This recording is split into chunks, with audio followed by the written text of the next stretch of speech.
गोरखपुर में बारात ले जाने के लिए इलेक्ट्रिक बस की बुकिंग शुरू हो गई है। शहर में प्रदूषण कम करने और आधुनिक परिवहन सुविधा उपलब्ध कराने के उद्देश्य से यह पहल की गई है। 12 घंटे के लिए बस बुकिंग कराने पर एक निश्चित रकम चुकानी होगी। इलेक्ट्रिक बस से यात्रा करने से पर्यावरण को लाभ होगा। दिल्ली में ब्लास्ट के बाद कड़ी सुरक्षा व्यवस्था के बीच दिल्ली पुलिस ने यात्रियों के लिए एडवाइजरी जारी की है। इसमें यात्रियों से रेलवे स्टेशन, मेट्रो स्टेशन और एयरपोर्ट पर सुरक्षा जांच के कारण होने वाली देरी से बचने के लिए समय से पहले पहुंचने के लिए कहा गया है। मध्य प्रदेश, राजस्थान, हरियाणा, दिल्ली, पंजाब सहित कई राज्यों में शीतलहर चल रही है। राजस्थान के 9 शहरों में और मध्य प्रदेश के 8 शहरों में न्यूनतम तापमान 10 डिग्री सेल्सियस से कम दर्ज किया गया है। भोपाल में लगातार 5वें दिन रात का पारा 8 डिग्री दर्ज किया गया है। हरियाणा के 7 शहरों में तापमान 10 डिग्री से नीचे चला गया। सोना 2641 रुपये बढ़कर 1,26,000 के पार पहुंचा। चांदी 6,025 रुपये महंगी हुई। इस साल सोना 50,000 और चांदी 78,000 रुपये महंगी हो चुकी है। आरबीआई के नए फैसले के तहत जरूरतमंद लोग अपनी चांदी के आभूषण, सिक्के या फिर अन्य चांदी से जुड़ी वस्तुएं गिरवी रखकर बैंक या फिर गैर बैंकिंग वित्तीय संस्थाओं से लोन ले सकेंगे। यह नियम 1 अप्रैल 2026 से प्रभावी होगा। वंदे भारत स्लीपर ट्रेन से पश्चिम मध्य रेलवे के कोटा मंडल में गति प्रशिक्षण के दौरान 180 किलोमीटर प्रति घंटे की अधिकतम रफ्तार प्राप्त कर नया कीर्तिमान स्थापित किया है। उत्तर प्रदेश सरकार ने राज्य के अन्नदाताओं के लिए एक महत्वपूर्ण पहल की घोषणा की है। किसानों को अब आधुनिक कृषि उपकरणों पर खरीद पर 80% तक की भारी सब्सिडी प्रदान की जाएगी। यह योजना किसानों की आय को दोगुना करने और कृषि क्षेत्र को तकनीक संपन्न बनाने की दिशा में एक बड़ा और ऐतिहासिक कदम है। यूपी में अनुदानित मदरसों में अब उनका मैनेजमेंट शिक्षकों की भर्ती नहीं कर सकेगा। भर्ती के यह अधिकार उत्तर प्रदेश शिक्षा सेवा चयन आयोग को दिया जाएगा।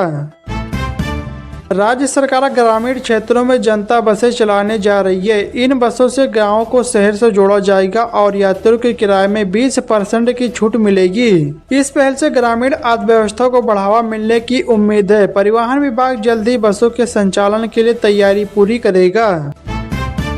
बिजली उपभोक्ताओं के लिए सरकार ने बकाया ब्याज पर राहत की घोषणा की है। जिन उपभोक्ताओं के बिजली बिल बकाया है उन्हें अब मूल धनराशि पर छूट और 100% ब्याज माफी का लाभ दिया जाएगा। यह योजना 3 चरणों में लागू की जा रही है। यूपी के अयोध्या में राम मंदिर के शिखर पर ध्वजारोहण समारोह का शुभ आरंभ दोपहर 12 बजे होगा। इसके पहले प्रधानमंत्री मोदी का आगमन राम मंदिर में 11:30 के आसपास हो जाएगा। इसके चलते सभी आमंत्रित अतिथियों को सुबह 9 बजे तक कार्यक्रम के स्थल पर पहुंचना होगा। राज्य निर्वाचन आयोग ने पंचायत चुनाव 2026 के लिए नामांकन शुल्क, जमानत राशि और खर्च सीमा तय कर दी है। आरक्षित वर्ग को शुल्क में 50% की छूट मिलेगी। ग्राम पंचायत सदस्य से जिला पंचायत अध्यक्ष तक के पदों के लिए अलग अलग शुल्क निर्धारित है। ग्राम प्रधान पद के उम्मीदवार अधिकतम 1,20,000 रुपए खर्च कर सकेंगे। यह आदेश तत्काल प्रभाव से लागू होगा। चलिए दोस्तों, अगली खबर बताने से पहले इस वीडियो को भी लाइक करें, शेयर करें और चैनल को सब्सक्राइब करके बेल आइकन प्रेस कर लीजिए। उत्तर प्रदेश में सामूहिक विवाह योजना का लाभ लेने के लिए आधार कार्ड अपडेट कराना अनिवार्य कर दिया गया है। शासन ने योजना में पारदर्शिता लाने और सही लाभार्थियों तक लाभ पहुंचाने के लिए यह कदम उठाया गया है। बायोमेट्रिक प्रमाणीकरण के माध्यम से आधार अपडेट किया जाएगा, जिससे धोखाधड़ी रोकने में मदद मिलेगी। लखनऊ से बैंकॉक जाने वाली एयर इंडिया एक्सप्रेस की उड़ान बंद कर दी गई है। यात्री न मिल पाने की वजह से यह फैसला हुआ है। लखनऊ में सिटी इलेक्ट्रिक और एसी बसों के किराए में 2 से 5 रुपए तक का कम किया गया है, जिससे कम दूरी की यात्रा करने वाले यात्रियों को राहत मिलेगी। Lucknow city transport service limited के निदेशक मंडल की बैठक में यह निर्णय लिया गया है। गोरखपुर सिलीगुड़ी एक्सप्रेसवे के मार्ग में बदलाव किया गया है। अब यह एक्सप्रेसवे गोरखपुर और कुशीनगर से होकर गुजरेगा। नए अलाइनमेंट में देवरिया को शामिल नहीं किया गया है। दिल्ली में लाल किला के पास हुए धमाके के बाद अयोध्या में हाई अलर्ट जारी किया गया है। राम मंदिर में ध्वजारोहण समारोह के मद्देनजर सुरक्षा बढ़ाई गई है, जिसमें प्रधानमंत्री मोदी समेत कई वीवीआईपी शामिल होंगे। ऑस्ट्रेलिया ने 16 साल से कम उम्र के बच्चों को सोशल मीडिया प्लेटफॉर्म पर अकाउंट बनाने पर बैन कर दिया है। ऑस्ट्रेलिया इस तरह का बैन लगाने वाला दुनिया का पहला देश बनने जा रहा है। यूपी में अब इलेक्ट्रिक व्हीकल यानी कि ईवी खरीदना और भी सस्ता हो गया है। ईवी खरीदारों को अब रोड टैक्स और रजिस्ट्रेशन फीस जमा नहीं करनी होगी। परिवहन विभाग ने अपने पोर्टल में संशोधन कर इस छूट को तत्काल लागू कर दिया है। यह राहत 13 अक्टूबर 2027 तक जारी रहेगी। थाईलैंड ने शराब पीने के नियमों में बदलाव किया है, जिसके तहत दोपहर 2 बजे से शाम 5 बजे तक शराब पीने पर प्रतिबंध लगा दिया गया है। यह नियम तोड़ने वालों पर भारी जुर्माना लगाया जाएगा। Unique identification authority of India यानी कि यूआईडीए ने आधार कार्ड का नया मोबाइल ऐप लॉन्च कर दिया है। इसके जरिए अब आप एक ही फोन में 5 आधार प्रोफाइल इंस्टॉल कर सकते हैं। इसमें आधार की सिर्फ वही जानकारी शेयर करने का ऑप्शन है जो जरूरी हो।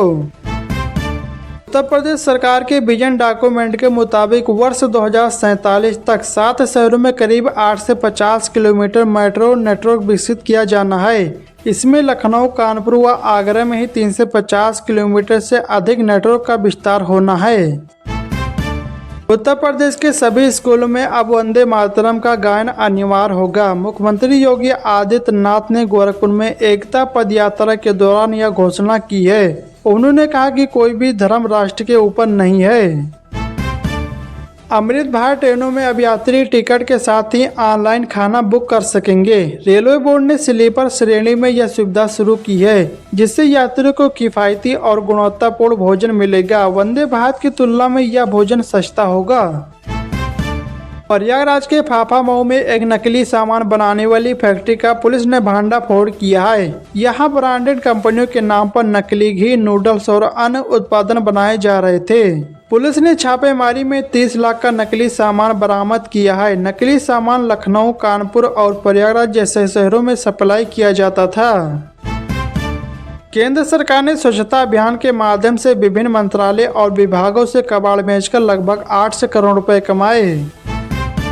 दिल्ली समेत देश के 18 शहरों में वाटर मेट्रो चलाने की योजना बनाई जा रही है। इस परियोजना के अंतर्गत वाराणसी, अयोध्या और प्रयागराज जैसे शहरों में भी जल्द ही वाटर मेट्रो की तैयारी शुरू हो जाएगी। इसका उद्देश्य शहरों में परिवहन को सुगम बनाना और पर्यटन को बढ़ावा देना है।